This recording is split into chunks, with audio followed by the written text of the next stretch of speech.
ओम शांति। आज हम 24 फरवरी 84 की अव्यक्तवाणी सुनते हैं। आज की वाणी का सार है ब्राह्मण जन्म अवतरित जन्म। अव्यक्त वतनवासी बाप दादा अपने अवतरित बच्चों प्रति बोले। बाप दादा आवास में आते सभी को आवास से परे की स्थिति में ले जाने के लिए व्यक्त देश में व्यक्त शरीर में प्रवेश होते हैं।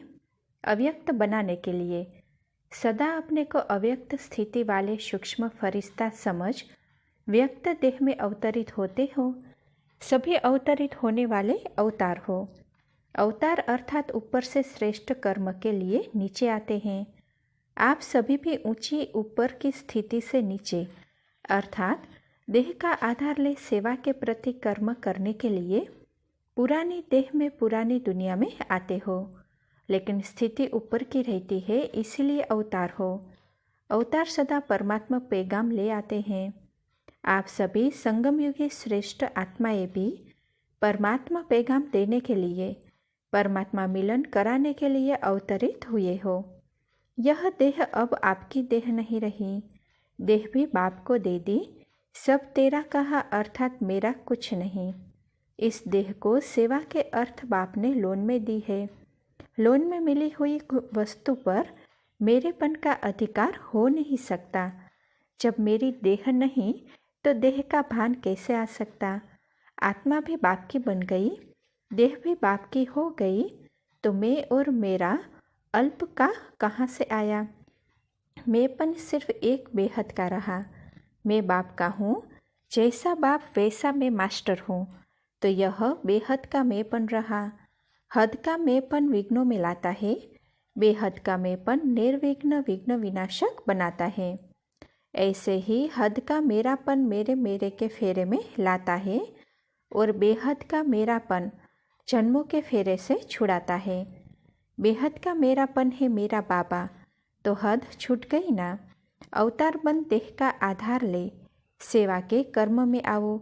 बाप ने लोन अर्थात अमानत दी है सेवा के लिए, और कोई व्यर्थ कार्य में लगा नहीं सकते, नहीं तो अमानत में ख्यानात का खाता बन जाता है। अवतार व्यर्थ खाता नहीं बनाता, आया संदेश दिया और गया। आप सभी भी सेवा अर्थ संदेश देने अर्थ ब्राह्मण जन्म में आए हो। ब्राह्मण जन्म अवतरित जन्म है, साधारण जन्म नहीं। तो सदा अपने को अवतरित हुई विश्व कल्याणकारी सदा श्रेष्ठ अवतरित आत्मा है, इसी निश्चय और नशे में रहो। टेम्पररी समय के लिए आए हो और फिर जाना भी है। अब जाना है, यह सदा रहता है। अवतार है, आए हैं, अब जाना है। यही स्मृति उपराम है, अपरंपार प्राप्ति की अनुभूति कराने वाली। एक तरफ उपराम, दूसरे तरफ अपरंपार प्राप्ति, दोनों अनुभव साथ साथ रहते हैं। ऐसे अनुभवी मूर्त हो ना। अच्छा, अब सुनने को स्वरूप में लाना है। सुनना अर्थात बनना। आज विशेष हम जिनसे मिलने आए हैं, हम शरीक हो गए ना। सत शिक्षक निमित्त शिक्षकों से मिलने आए हैं, सेवा के साथियों से मिलने आए हैं। अच्छा, सदा बेहद के मेपन के स्मृति स्वरूप सदा बेहद का मेरा बाप इसी समर्थ स्वरूप में स्थित रहने वाले सदा ऊंची स्थिति में स्थित रह देह का आधार ले अवतरित होने वाले अवतार बच्चों को बाप दादा का याद प्यार और नमस्ते। टीचर्स के साथ सदा सेवाधारी आत्माओं का यह संगठन है ना। सदा अपने को बेहद के विश्व सेवाधारी समझते हो। हद के सेवाधारी तो नहीं हो ना, सब बेहद के हो। किसी को भी किसी स्थान से किसी भी स्थान पर भेज दे तो तैयार हो। सभी उड़ते पंछी हो। अपने देह के भान की डाली से उड़ते पंछी हो, या देह के भान की डाली कभी कभी अपनी तरफ खींचती है। सबसे ज़्यादा अपनी तरफ आकर्षित करने वाली डाली यह देह का भान है। जरा भी पुराने संस्कार स्वभाव अपनी तरफ आकर्षित करते माना देह का भान है। मेरा स्वभाव ऐसा है, मेरा संस्कार ऐसा है, मेरी रहन सहन ऐसी है, मेरी आदत ऐसी है, यह सब देह भान की निशानी है। तो इस डाली से उड़ते पंछी हो, इसको ही कहा जाता है कर्मातीत स्थिति। कोई भी बंधन नहीं। कर्मातीत का अर्थ यह नहीं है कि कर्म से अतीत हो, लेकिन कर्म के बंधन से न्यारे। तो देह के कर्म जिससे किसी का नेचर होता है, आराम से रहना, आराम से समय पर खाना, चलना, यह भी कर्म का बंधन अपने तरफ खींचता है। इस कर्म के बंधन अर्थात आदत से भी परे, क्योंकि निमित्त होना। जब आप सभी निमित्त आत्माएं कर्म के बंधनों से, देह के संस्कार स्वभाव से न्यारी नहीं होंगे तो औरों को कैसे करेंगे। जैसे शरीर की बीमारी कर्म का भाग है, इसी रीति से अगर कोई भी कर्म का बंधन अपने तरफ खींचता है तो यह भी कर्म का भोग विघ्न डालता है। जैसे शारीरिक व्याधि कर्म भोग अपनी तरफ बार बार खींचता है, दर्द होता है तो खींचता है ना, तो कहते हो क्या करें, वैसे तो ठीक है लेकिन कर्म भोग कड़ा है। ऐसे कोई भी विशेष पुराना संस्कार व स्वभाव व आदत अपने तरफ खींचती है तो वह भी कर्म भोग हो गया। कर्म भोग कोई भी कर्मयोगी बना नहीं सकेगा। तो इससे भी पार, क्यों, सभी नंबर 1 जाने वाली आत्माएं हो ना। 1 नंबर का अर्थ ही है हर बात में विन करने वाली, कोई भी कमी नहीं। टीचर्स का अर्थ ही है सदा अपने मूर्त द्वारा कर्मातीत ब्रह्मा बाप और न्यारे तथा प्यारे शिव बाप की अनुभूति कराने वाले। तो यह विशेषता है ना। फ्रेंड्स हो ना आप। फ्रेंड्स कैसे बनते हैं? बिना समान के फ्रेंड्स नहीं बन सकते। तो आप सब बाप के फ्रेंड्स हो, गॉडली फ्रेंड्स हो। समान होना ही फ्रेंडशिप है, बाप के कदम पर कदम रखने वाले, क्योंकि फ्रेंड्स भी हो और फिर माशूक के आशिक भी हो। तो आशिक सदा माशूक के पाँव के ऊपर पाँव रखते हैं। यह रस्म है ना। जब शादी होती है तो क्या कराते हैं? यही कराते हैं ना। तो यह सिस्टम भी कहाँ से बनी? आप लोगों से बनी। आपका है बुद्धि रूपी पाँव और उन्होंने स्थूल पाँव समझ लिया। हर संबंध से विशेषता का संबंध निभाने वाली विशेष आत्माएं हो। निमित्त शिक्षकों को औरों से बहुत सहज साधन है, दूसरों को तो फिर भी संबंध में रहना पड़ता है। और आपका संबंध सदा सेवा और बाप से, चाहे लौकिक कार्य भी करते हो तो भी सदा यही याद रहता है कि टाइम हो और सेवा पर जाए। और लौकिक कार्य जिसके लिए किया जाता है उसकी स्मृति स्वतः आती है। जैसे लौकिक में माँ बाप कमाते हैं बच्चों के लिए तो उनकी स्वतः याद आती है। तो आप भी जिस समय लौकिक कार्य करते हो तो किसके प्रति करते हो? सेवा के लिए करते हो या अपने लिए? क्योंकि जितना सेवा में लगाते उतनी खुशी होती है। कभी भी लौकिक सेवा समझकर नहीं करो, यह भी एक सेवा का तरीका है। रूप भिन्न है लेकिन है सेवा के प्रति। नहीं तो देखो, अगर लौकिक सेवा करके सेवा का साधन नहीं होता तो संकल्प चलता है कि कहाँ से आवे, कैसे आवे, चलता नहीं है, पता नहीं कब होगा। यह व्यर्थ समय ही नहीं गवाता। इसीलिए कभी भी लौकिक धंधा करते हो यह शब्द नहीं बोलो। यह अलौकिक जॉब है, सेवा निमित्त है, तो कभी भी बोझ नहीं लगेगा। नहीं तो कभी कभी भारी हो जाते हैं। कब तक होगा, क्या होगा, यह तो आप लोगों के लिए प्रारब्ध बहुत सहज बनाने का साधन है। तन मन धन 3 चीज़ है ना। अगर तीनों ही चीज़ें सेवा में लगाते हैं तो तीनों का फल किसको मिलेगा? आपको मिलेगा या बाप को? तीनों ही रीति से अपनी प्रारब्ध बनाना, तो यह औरों से एडिशन प्रारब्ध हो गई। इसीलिए कभी भी इसमें भारी नहीं, सिर्फ भाव को बदली करो। लौकिक नहीं, अलौकिक सेवा के प्रति ही है, इसी भाव को बदली करो। समझा? यह तो और ही डबल सरेंडर हो। धन से ही सरेंडर हो गए, सब बाप के प्रति है। सरेंडर का अर्थ क्या है? जो कुछ है बाप के प्रति है, अर्थात सेवा के प्रति है, यही सरेंडर है। जो समझते हैं हम सरेंडर नहीं हैं वह हाथ उठाओ, उनकी सेरेमनी मना लेंगे। बाल बच्चे भी पैदा हो गए और कहते हो सरेंडर नहीं हुए। अपना मैरिज डे भले मनाओ लेकिन मैरिज हुई नहीं यह तो नहीं कहो। क्या समझते हो? सारा ही ग्रुप सरेंडर ग्रुप है ना। बाप दादा तो डबल विदेशी या डबल विदेशी के स्थान पर निमित्त बनी हुई टीचर्स की बहुत महिमा करते हैं। ऐसे ही नहीं महिमा करते हैं, लेकिन मोहब्बत से विशेष मेहनत भी करते हो। मेहनत तो बहुत करनी पड़ती है, लेकिन मोहब्बत से मेहनत महसूस नहीं होती। देखो कितने दूर दूर से ग्रुप तैयार करके लाते हैं, तो बाप दादा बच्चों की मेहनत पर बलिहार जाते हैं। एक विशेषता डबल फॉरेन के निमित्त सेवाधारियों की बहुत अच्छी है। जानते हो कौन सी विशेषता है? तो किसी ने कहा अनेक विशेषताएं निकली।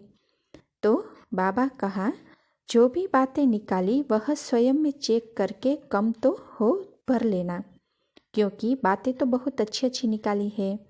बाप दादा सुना रहे हैं। एक विशेषता डबल विदेशी सेवाधारियों में देखी कि जो बाप दादा डायरेक्शन देते हैं यह करके लाना, यह प्रैक्टिकल में लाने के लिए हमेशा कितना भी प्रयत्न करना पड़े, लेकिन प्रैक्टिकल में लाना ही है, यह लक्ष्य प्रैक्टिकल अच्छा है। जैसे बाप दादा ने कहा कि ग्रुप लाने हैं तो ग्रुप्स भी ला रहे हैं। बाप दादा ने कहा वीआईपीस की सर्विस करनी है। पहले कितना मुश्किल कहते थे, बहुत मुश्किल, लेकिन हिम्मत रखी करना ही है। तो अभी देखो 2 साल से ग्रुप्स आ रहे हैं ना। कहते थे लंदन से वीआईपी आना बहुत मुश्किल है, लेकिन अभी देखो प्रत्यक्ष प्रमाण दिखाया ना। इस बार तो भारत वालों ने भी राष्ट्रपति को लाकर दिखाया, लेकिन फिर भी डबल विदेशियों का यह उमंग, डायरेक्शन मिला और करना ही है, यह लगन अच्छी है। प्रैक्टिकल रिजल्ट देख बाप दादा विशेषता का गायन करते हैं। सेंटर खोलते हो, यह तो पुरानी बातें हो गई, वह तो खोलते ही रहेंगे, क्योंकि वहाँ साधन बहुत सहज है। यहाँ से वहाँ जा कर के खोल सकते हो। यह भारत में साधन नहीं है, इसलिए सेंटर खोलना कोई बड़ी बात नहीं, लेकिन ऐसे अच्छे अच्छे वारिस क्वालिटी तैयार करना। एक है वारिस क्वालिटी तैयार करना और दूसरा है बुलंद आवाज़ वाले तैयार करना। दोनों ही आवश्यक है। वारिस क्वालिटी जो आप जैसे ही सेवा के उमंग उत्साह में तन मन धन सहित रहते हुए भी सरेंडर बुद्धि हो, इसको कहते हैं वारिस क्वालिटी। तो वारिस क्वालिटी भी निकालनी है, इसके ऊपर भी विशेष अटेंशन। हर एक सेवा में ऐसे वारिस क्वालिटी हो तो सेवा केंद्र सबसे नंबर 1 में जाता है। एक है सेवा में सहयोगी होना, दूसरे है पूरा ही सरेंडर होना। ऐसे वारिस कितने हैं? हर एक सेवा केंद्र पर ऐसे वारिस है। गोड स्टूडेंट बनाना, सेवा में सहयोगी बनना, वह लिस्ट तो लंबी होती है, लेकिन वारिस कोई कोई होते हैं जिसको जिस समय जो डायरेक्शन मिले, जो श्रीमत मिले, उसी प्रमाण चलता रहे। तो दोनों ही लक्ष्य रखो, वह भी बनाना है और यह भी बनाना है। ऐसा वारिस क्वालिटी वाला एक अनेक सेंटर खोलने के निमित्त बन सकता है। यह भी लक्ष्य से प्रैक्टिकल होता रहेगा। विशेषता तो अपनी समझी ना। अच्छा, संतुष्ट तो है ही, या पूछना पड़े है ही संतुष्ट करने वाले? तो जो संतुष्ट करने वाला होगा वह स्वयं तो होगा ना। कभी सर्विस थोड़ी कम देख करके हलचल में तो नहीं आते हो। कोई सेवा केंद्र पर विघ्न आता है तो विघ्न में घबराते हो। समझो बड़े से बड़ा विघ्न आ गया, कोई अच्छा अनन्य एंटी हो जाता है और डिस्टर्ब करता है आपकी सेवा में, तो फिर घबराएंगे। एक होता है उसके प्रति कल्याण के भाव से तरस रखना, वह दूसरी बात है, लेकिन स्वयं की स्थिति नीचे ऊपर हो या व्यर्थ संकल्प चले, इसको कहते हैं हलचल में आना। तो संकल्प की सृष्टि भी नहीं रचे, यह संकल्प भी हिला न सके, इसको कहते हैं अचल अडोल स्थिति। ऐसे भी नहीं कि अलबेले हो जाए कि नथिंग न्यू, सेवा भी करे, उसके प्रति रहम दिल भी बने, लेकिन हलचल में नहीं आए, तो न अलबेले न फीलिंग में आने वाले, दोनों ही है। सदा ही किसी भी वातावरण में, वायुमंडल में हो, लेकिन ऐसे अचल अडोल।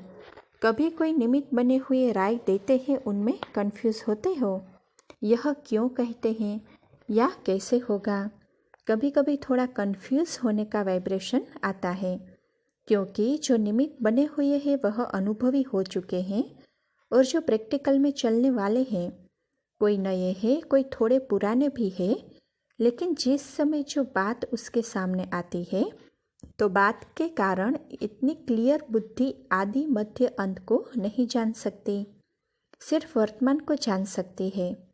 इसलिए सिर्फ वर्तमान को देख करके आदि मध्य अंत उस समय क्लियर नहीं होता तो कंफ्यूज हो जाते हैं। कभी भी कोई डायरेक्शन अगर नहीं भी स्पष्ट हो तो कंफ्यूज कभी नहीं होना। धैर्य से कहो, इसको समझने की कोशिश करेंगे, थोड़ा टाइम दो उसको। उसी समय कंफ्यूज होकर यह नहीं वह नहीं ऐसे नहीं करो, क्योंकि डबल विदेशी फ्री माइंड ज़्यादा है, इसीलिए न भी फ्री माइंड से कह देते हैं। इसीलिए थोड़ा सा जो भी बात मिलती है उसको गंभीरता से पहले सोचो, उसमें कोई न कोई रहस्य अवश्य छिपा होता है। उससे पूछ सकते हो, इसका रहस्य क्या है, इससे क्या फ़ायदा होगा, हमें और स्पष्ट समझाओ, यह कह सकते हो। लेकिन कभी भी डायरेक्शन को रिफ्यूज़ नहीं करो। रिफ्यूज़ करते हो इसीलिए कंफ्यूज होते हो। यह थोड़ा विशेष अटेंशन डबल विदेशी बच्चों को देते हैं। नहीं तो क्या होगा, जैसे आप निमित्त बने हुए बहनों के डायरेक्शन को जानने का प्रयत्न नहीं करेंगे और हलचल में आ जाएंगे तो आपको देखकर जिन्हों के निमित्त आप बने हो उन्हों में भी यह संस्कार भर जाएंगे। फिर कभी कोई रुसेगा, कभी कोई रुसेगा, फिर सेंटर पर यही खेल चलेगा। समझा। दूसरी बात, कभी भी अपने को अभी हम दूसरे धर्म के यहाँ आए हैं, यह टीचर्स में संकल्प नहीं होना चाहिए। यह नयों की बातें हैं। आप तो पुराने हो तभी निमित्त बनी हो। हम दूसरे धर्म के इस धर्म में आए हैं नहीं, इसी धर्म के थे और इसी धर्म में आए हैं हम, और यह अलग है, यह संकल्प स्वप्न में भी नहीं। भारत अलग है, विदेश अलग है नहीं, यह संकल्प एक मत को दो मत कर देगा, फिर हम और तुम हो गया ना। जहाँ हम और तुम हो गया वहाँ क्या होगा, खिटपिट होगी ना। इसीलिए एक है। डबल विदेशी बाप दादा निशानी के लिए कहते हैं, बाकी ऐसे नहीं अलग हो। ऐसे नहीं समझना कि हम डबल विदेशी है तो अलग है, देश वाले अलग है, नहीं। जब ब्राह्मण जन्म हुआ तो ब्राह्मण जन्म से ही कौन हुए, ब्राह्मण एक धर्म के हैं, विदेशी देशी उसमें नहीं होते। हम सब एक ब्राह्मण धर्म के हैं, ब्राह्मण परिवार के हैं और एक ही बात की सेवा के निमित्त है। कभी यह भाषा भी यूज़ नहीं करना कि हमारा विचार ऐसे है, आप इंडिया वालों का ऐसे है, यह भाषा रोंग है। गलती से भी ऐसे शब्द नहीं बोलना। विचार भिन्न भिन्न तो भारत वालों का भी हो सकता है, यह दूसरी बात है। बाकी भारत और विदेश यह फ़र्क कभी नहीं करना। हम विदेशियों का ऐसे ही चलता है यह नहीं, हमारे स्वभाव ऐसे है, हमारी नेचर ऐसे है, यह नहीं। ऐसे कभी भी नहीं सोचना। बाप एक है और एक के ही सब है। यह निमित्त टीचर्स जैसी भाषा बोलेंगे वैसे और भी बोलेंगे, इसलिए बहुत युक्ति युक्त एक एक शब्द बोलना। योग युक्त और युक्ति युक्त दोनों ही साथ साथ चले।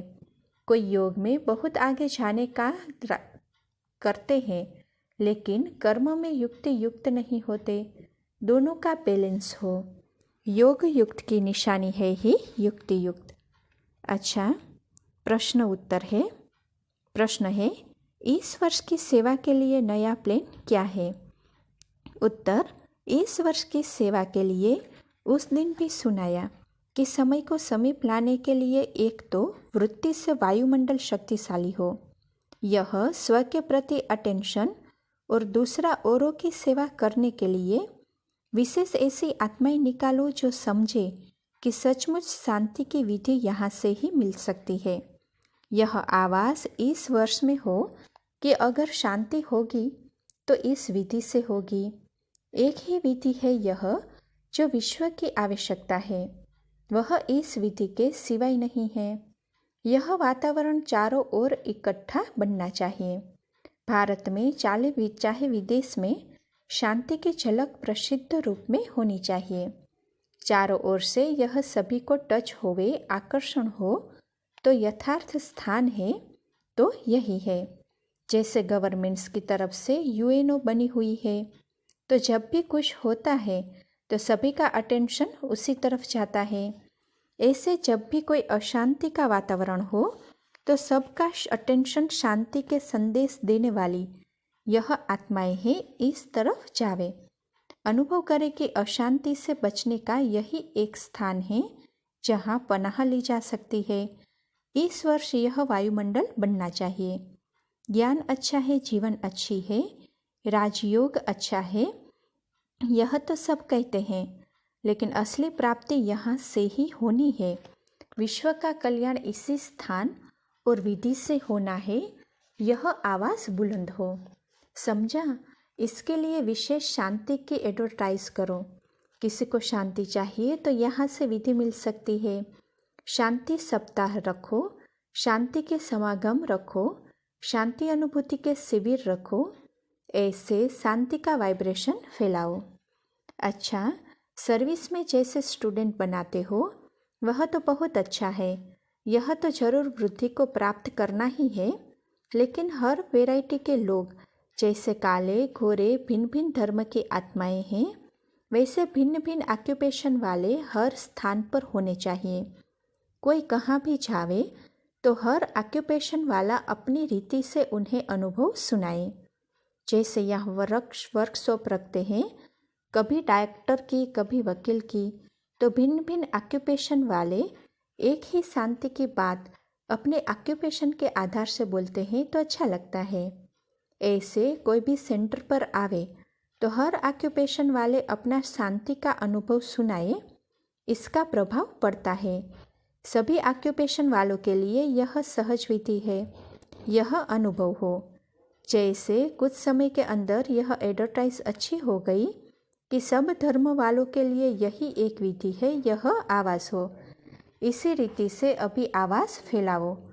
जो संपर्क में आते हैं या स्टूडेंट हैं, उन्हों तक तो यह आवाज़ होता है, लेकिन अभी थोड़ा और चारों तरफ इसको अभी फैलाओ, यह अटेंशन रखो।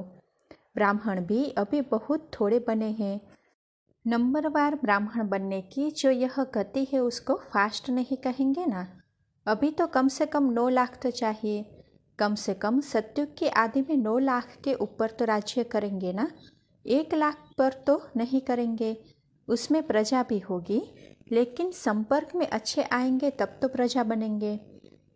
तो इस हिसाब से गति कैसी होनी चाहिए? अभी तो संख्या बहुत कम है। अभी टोटल विदेश की संख्या कितनी होगी? कम से कम विदेश की संख्या 2-3 लाख तो होनी चाहिए। मेहनत तो अच्छी कर रहे हो, ऐसी कोई बात नहीं है, लेकिन थोड़ी स्पीड और तेज होनी चाहिए। स्पीड तेज होगी यह जनरल वातावरण से। अच्छा, प्रश्न है, ऐसा पावरफुल वातावरण बनाने की युक्ति क्या है? उत्तर, स्वयं को पावरफुल बनाओ। उसके लिए अमृत वेले से लेकर हर कर्म में अपनी स्टेज शक्तिशाली है या नहीं, उसकी चेकिंग के ऊपर और थोड़ा विशेष अटेंशन। दूसरों की सेवा में या सेवा के प्लेन्स में बिजी होने से अपनी स्थिति में कहाँ कहाँ हल्कापन आ जाता है, इसलिए यह वातावरण शक्तिशाली नहीं होता। सेवा होती है लेकिन वातावरण शक्तिशाली नहीं होता। इसके लिए अपने ऊपर विशेष अटेंशन रखना पड़े। कर्म और योग, कर्म के साथ शक्तिशाली स्टेज, इस बैलेंस की थोड़ी कमी है। सिर्फ सेवा में बिजी होने के कारण स्व की स्थिति शक्तिशाली नहीं रहती। जितना समय सेवा में देते हो, जितना तन मन धन सेवा में लगाते हैं, उसी प्रमाण 1 का लाख गुना जो मिलना चाहिए वह नहीं मिलता। इसका कारण है कर्म और योग का बैलेंस नहीं है। जैसे सेवा के प्लेन्स बनाते हो, पर्चे छपाते हो, टीवी रेडियो में करना है, जैसे वह बाहर के साधन बनाते हो, वैसे पहले अपनी मनसा शक्तिशाली का साधन विशेष होना चाहिए। यह अटेंशन कम है, फिर कह देते हो बिजी रहे इसलिए थोड़ा सा मिस हो गया, फिर डबल फायदा नहीं हो सकता। प्रश्न, कई ब्राह्मण आत्माओं पर भी इविल सोल का प्रभाव पड़ जाता है, उस समय क्या करना चाहिए? उत्तर, इसके लिए सेवा केंद्र का वातावरण बहुत शक्तिशाली सदा रहना चाहिए और साथ अपना भी वातावरण शक्तिशाली रहे। फिर यह इविल स्पिरिट कुछ नहीं कर सकती। यह मन को पकड़ती है। मन की शक्ति कमजोर होने के कारण इसी का प्रभाव पड़ जाता है। मानो कोई कमजोर है और उसके ऊपर प्रभाव पड़ भी जाता है तो शुरू से पहले ही उसके प्रति ऐसे योग युक्त आत्माएं विशेष योग पट्टी रख उसको शक्ति दे और वह जो योग युक्त ग्रुप है वह समझे कि हमको यह विशेष कार्य करना है। जैसे और प्रोग्राम करते हैं वैसे यह प्रोग्राम इतना अटेंशन से करे तो फिर शुरू में उस आत्मा को ताकत मिलने से वह बच सकती है। भले वह आत्मा परवश होने के कारण योग में नहीं भी बैठ सकती क्योंकि उसके ऊपर दूसरे का प्रभाव होता है, तो वह भले ही न बैठे, लेकिन आप अपना कार्य निश्चय बुद्धि हो करके करते रहो तो धीरे धीरे उसकी चंचलता शांत हो जाएगी। वह इविल आत्मा पहले आप लोगों के ऊपर भी वार करने की कोशिश करेगी, लेकिन आप समझो यह कार्य करना ही है, डरो नहीं, तो धीरे धीरे उसका प्रभाव हट जाएगा। प्रश्न, सेवा केंद्र पर अगर कोई प्रवेशता वाली आत्माएं ज्ञान सुनने के लिए आती है तो क्या करना चाहिए? उत्तर, अगर ज्ञान सुनने में उसमें थोड़ा सा भी अंतर आता है या सेकंड के लिए भी अनुभव करती है तो उसको उल्लास में लाना चाहिए। कई बार आत्माएं थोड़ा सा ठिकाना न मिलने के कारण भी आपके पास आती है, बदलने के लिए आया है या वैसे ही पागलपन में जहाँ रास्ता मिला आ गया है, यह परखना चाहिए। क्योंकि कई बार ऐसे पागल होते हैं जो जहाँ भी देखेंगे दरवाज़ा खुला है वहाँ जाएंगे, होश में नहीं होते हैं। तो ऐसे भी कई आएंगे, लेकिन उसको पहले परखना है, नहीं तो उसमें टाइम वेस्ट हो जाएगा। बाकी कोई अच्छे लक्ष्य से आया है, परवश है, तो उसको शक्ति देना आपका काम है। लेकिन ऐसी आत्माओं को कभी भी अकेले में अटेंड नहीं करना। कुमारी कोई ऐसी आत्मा को अकेले में अटेंड न करे, क्योंकि कुमारी को अकेला देख पागल का पागलपन और निकलता है। इसलिए ऐसी आत्माएं अगर समझते हो योग्य है तो उन्हों का ऐसा टाइम दो जिस टाइम 2-3 और हो, या कोई जिम्मेवार कोई बुजुर्ग ऐसा हो तो उस समय उसको बुलाकर बिठाना चाहिए। क्योंकि जमाना बहुत गंदा है और बहुत बुरे संकल्प वाले लोग हैं, इसलिए थोड़ा अटेंशन रखना भी जरूरी है। इसमें बहुत क्लियर बुद्धि चाहिए। क्लियर बुद्धि होगी तो हर एक के वाइब्रेशन से कैच कर सकेंगे कि यह किस एम से आया है। प्रश्न है, आजकल किसी किसी स्थान पर चोरी और भय का वातावरण बहुत है, उनसे कैसे बचें? उत्तर है, इसमें योग की शक्ति बहुत चाहिए। मान लो कोई आपको डराने के ख्याल से आता है तो उस समय योग की शक्ति दो। अगर थोड़ा कुछ बोलेंगे तो नुकसान हो जाएगा, इसीलिए ऐसे समय पर शांति की शक्ति दो। उस समय पर अगर थोड़े भी कुछ कहा, उन्हों में जैसे अग्नि में तेल डाला। आप ऐसे रीति से रहो जैसे बेपरवाह है, हमको कोई परवाह नहीं है। जो करता है उसको साक्षी होकर अंदर शांति की शक्ति दो, फिर उसके हाथ नहीं चलेंगे। वह समझेंगे इनको तो कोई परवाह नहीं है। नहीं तो डराते हैं, डर गए या हलचल में आ गए तो वह और ही हलचल में लाते हैं। भय भी उन्हों को हिम्मत दिलाता है, इसलिए भय में नहीं आना चाहिए। ऐसे टाइम पर साक्षी दृष्टा की स्थिति यूज़ करनी है। अभ्यास चाहिए ऐसे टाइम पर। प्रश्न है, ब्लेसिंग जो बाप दादा द्वारा मिलती है उसका गलत प्रयोग क्या है? उत्तर, कभी कभी जैसे बाप दादा बच्चों को सर्विसेबल या अनन्य कहते हैं या कोई विशेष टाइटल देते हैं, जो उस टाइटल को मिसयूज़ कर लेते हैं। समझते हैं मैं तो ऐसा बन ही गया, मैं तो हूँ ही ऐसा, ऐसा समझकर अपना आगे का पुरुषार्थ छोड़ देते हैं। इसको कहते हैं मिसयूज अर्थात गलत प्रयोग।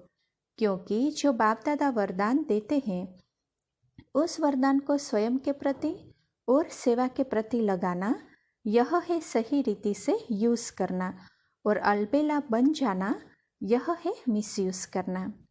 प्रश्न, बाइबल में दिखाते हैं अंतिम समय में एंटी क्राइस्ट का रूप होगा, इसका रहस्य क्या है? उत्तर, एंटी क्राइस्ट का अर्थ है उस धर्म के प्रभाव को कम करने वाले। आजकल देखो उसी क्रिश्चियन धर्म की वैल्यू को कम समझते जा रहे हैं। उसी धर्म वाले अपने धर्म को इतना शक्तिशाली नहीं समझते और दूसरों में शक्ति ज़्यादा अनुभव करते हैं। यही एंटी क्राइस्ट हो गए। जैसे आजकल के कई पादरी ब्रह्मचर्य को महत्व नहीं देते और उन्हों को गृहस्थी बनाने की प्रेरणा देने शुरू कर दी, तो यह उसी धर्म वाले जैसे एंटी क्राइस्ट हुए। अच्छा, ओम शांति।